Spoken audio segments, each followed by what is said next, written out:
daqui pra Pelé. Aí é ruim demais, O que é que você está filmando aí, hein? é muita coisa pra fazer uma fogueira pra esse povo todo. Rapaz, eu te dizer, é fazer um cesto de cada coisa.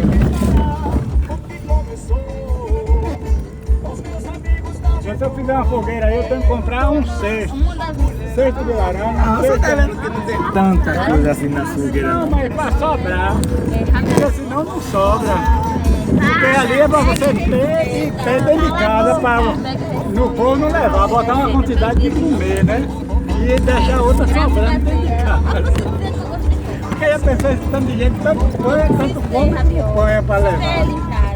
Tá com as mãos cheias. Ali em Cachotel. A maioria das minhas cadeiras não tem muito não, por Eu queria um queijinho, não achei tanto nenhum ainda. Não, queijo tá 32 no cabarra, meu filho. Ô, Bega, até lá em casa tinha um pedacinho.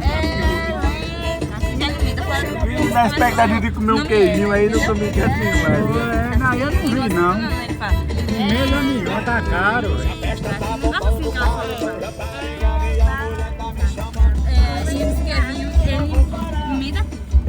Pra casa eu não vou.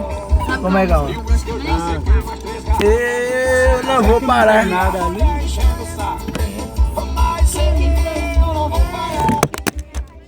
Pra casa eu não vou.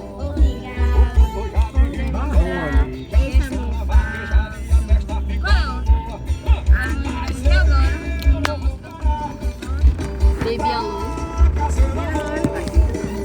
As meninas da escola.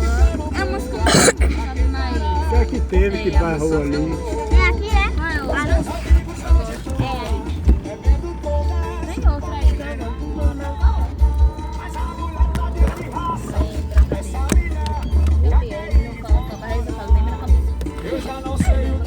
Mas tem mulher velha nesse meio, hein, Bega? Ela não vai uma de verde.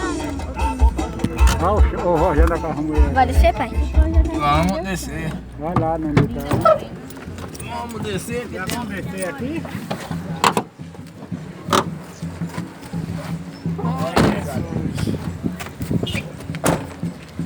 Não, cara, deixa esse negócio. esse pula-pula. Deixa esse negócio, cara.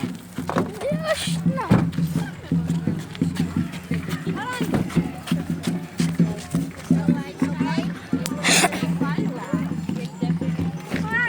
Eu tava falando, a gente não aguenta mais não.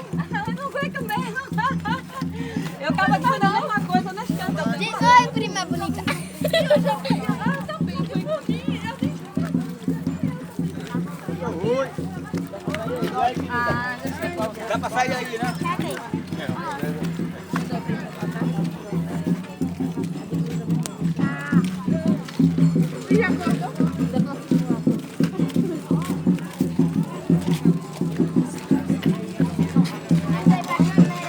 Vocês estão muito adiantados, vocês, não? Estão muito adiantados.